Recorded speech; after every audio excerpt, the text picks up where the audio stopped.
प्रिय भक्तों, बोले हनुमान जी महाराज की जय। भक्तों, आज हम इस चैनल के माध्यम से आपको सुनाने के लिए आए हैं मंगलवार की व्रत कथा, जिसके सुनने मात्र से हनुमान जी महाराज की कृपा आपके ऊपर बरसती है, श्री राम का आशीर्वाद आपको प्राप्त होता है। आइए आरंभ करते हैं मंगलवार व्रत कथा।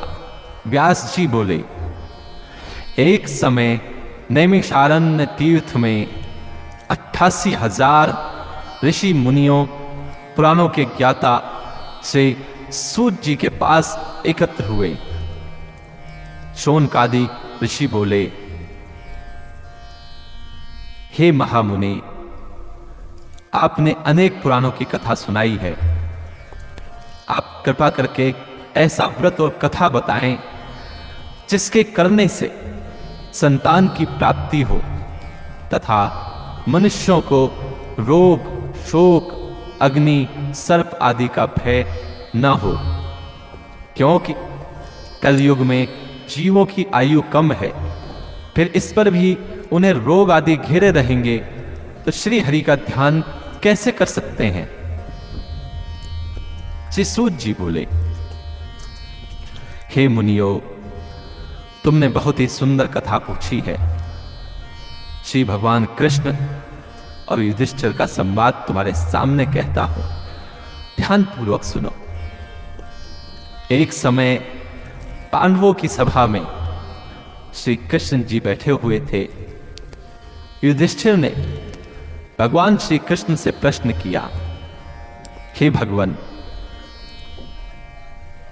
नंद नंदन गोविंद, आपने मेरे लिए अनेकों कथा सुनाई हैं, कृपा करके कोई ऐसा व्रत या कथा बताएं जिसके करने से मनुष्यों को पुत्र की प्राप्ति हो।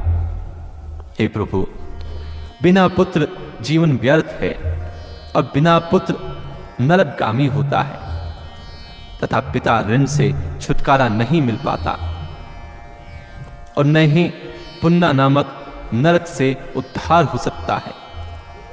अतः पुत्रदायक व्रत बताएं। श्री कृष्ण भगवान बोले, हे राजन, मैं एक प्राचीन इतिहास सुनाता हूं, ध्यान देकर सुनो। कुंदनपुर नामक एक नगर था जिसमें नंदा नामक एक ब्राह्मण रहता था। भगवान की कृपा से सब कुछ था, फिर भी वह दुखी था। उसका एकमात्र कारण यह था कि ब्राह्मण के यहां कोई संतान नहीं थी। ब्राह्मण की पत्नी सुनंदा पतिव्रता थी, भक्ति पूर्वक हनुमान जी की आराधना करती थी। मंगलवार के दिन व्रत के अंत में भोजन बनाकर हनुमान जी का भोग लगाने के बाद स्वयं भोजन करती थी। एक दिन मंगलवार के दिन ब्राह्मणी कार्य की अधिकता से हनुमान जी का भोग न लगा सकी तो ब्राह्मणी को बहुत दुख हुआ। उसने कुछ भी नहीं खाया ना पिया और अपने मन में प्रण करके सो गई कि अब तो अगले मंगलवार को ही महावीर जी का भोग लगाकर अन्न जल ग्रहण करूंगी। ब्राह्मणी रोजाना भोजन बनाती थी, परंतु स्वयं भोजन नहीं करती और मन ही मन से श्री हनुमान जी महाराज की आराधना करती रहती थी। इसी प्रकार 6 दिन व्यतीत हो गए। ब्राह्मणी सुनंदा अपने निश्चय के अनुसार भूखी प्यासी रही। मंगलवार को सुनंदा प्रातःकाल ही मूर्छित होकर गिर पड़ी। इसी भक्ति के प्रभाव से हनुमान जी महाराज प्रसन्न हो गए और प्रकट होकर बोले, मैं तेरी भक्ति से प्रसन्न हूं, तू वर मांग। सुनंदा बोली, हे प्रभु, मेरे कोई संतान नहीं है, कृपा करके पुत्र व कन्या प्रदान करें, आपकी अति कृपा होगी। श्री महावीर जी बोले, तेरी इच्छा पूर्ण होगी, तेरे एक कन्या पैदा होगी और उसके अष्टांग रोज सोना दिया करेंगे। इस प्रकार से कहकर श्री महावीर जी अंतर्ध्यान हो गए। ब्राह्मणी बहुत ही प्रसन्न हुई। सभी समाचार अपने पति से कहे। ब्राह्मण देव कन्या का वरदान सुनकर कुछ दुखी हुए, परंतु सोने की बात सुनी तो बहुत प्रसन्न हुए। विचार किया, कन्या के साथ मेरी निर्धनता भी समाप्त हो जाएगी। श्री महावीर जी की कृपा से वह ब्राह्मणी गर्भवती हुई और 10वें महीने में जाकर उसे कन्या रूपी रत्न प्राप्त हुआ। वह बालिका अपने पिता के घर में जिस प्रकार शुक्ल पक्ष का चंद्रमा बढ़ता है, ठीक इसी प्रकार वह अपने पिता के घर में नित्य बढ़ने लगी। 10वें दिन ब्राह्मण ने इस बालिका का नामकरण संस्कार कराया तो उसके कुल पुरोहित ने इस बालिका का नाम रत्नबाला रखा, क्योंकि वह कन्या सोना दिया करती थी। इस कन्या ने पूर्व जन्म में बड़े ही विधि विधान पूर्वक मंगल देव का व्रत किया था। रत्नबाला का अष्टांग बहुत सा सोना देता था। इस सोने से वह ब्राह्मण बहुत ही धनवान हो गया, जिससे उस नंदा ब्राह्मण को बहुत ही मद तथा अभिमान हो गया। सुनंदा ने देखा कि उसकी पुत्री विवाह के योग्य हो गई, तो वह अपने पति ब्राह्मण देवता को अत्यंत प्रसन्न देखकर बोली, हमारी पुत्री रत्नबाला विवाह के योग्य हो गई है स्वामी, अतः आप कोई सुंदर तथा योग्य वर देखकर उसका विवाह कर दें, क्योंकि शास्त्रों की यही आज्ञा है। 8 वर्ष में गौरी, 9 वर्ष में रोहिणी, 10 वर्ष तक कन्या, उसके बाद रजस्वला संज्ञा हो जाती है। गौरी के दान से पाताल लोक की प्राप्ति होती है, रोहिणी के दान से वैकुंठ की प्राप्ति होती है, कन्या के दान से इस लोक में सुखों की प्राप्ति होती है। अगर हे पति देव रजस्वला का दान किया जाता है तो रोरव नरक की प्राप्ति होती है। ब्राह्मण बोला, अभी तो रत्नावली 10 ही वर्ष की है और देख, मैंने तो 16-16 साल की कन्याओं के विवाह कराए हैं, अभी जल्दी ही क्या है। ब्राह्मणी बोली, आपको तो लोभ अधिक हो गया है। ब्राह्मण बोला, अच्छा, कल मैं अवश्य ही लड़का देखने के लिए जाऊंगा और दूत को भेजूंगा।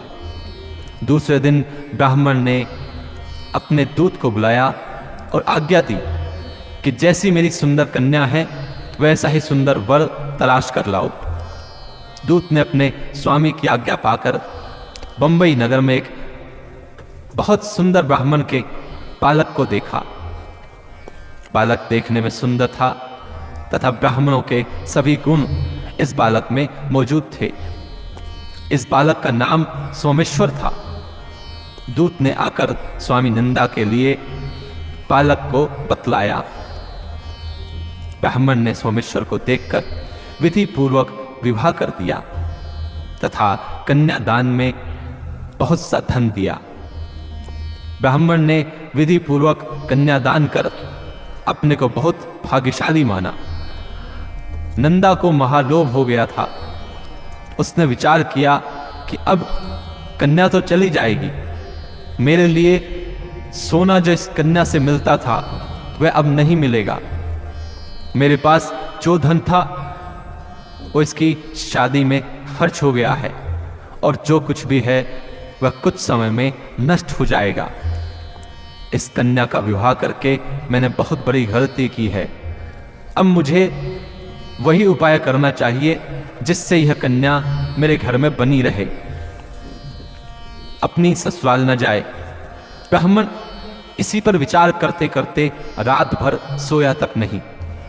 उसने विचार किया, जब कन्या को लेकर सोमेश्वर अपने घर के लिए जाएगा तो छिपकर मार्ग में उसका वध कर देगा और अपनी कन्या रत्नबाला को अपने घर ले आएगा, जिससे उसके लिए नियमित रूप से सोना मिलता रहेगा और समाज का कोई मनुष्य उसे दोष नहीं दे सकेगा।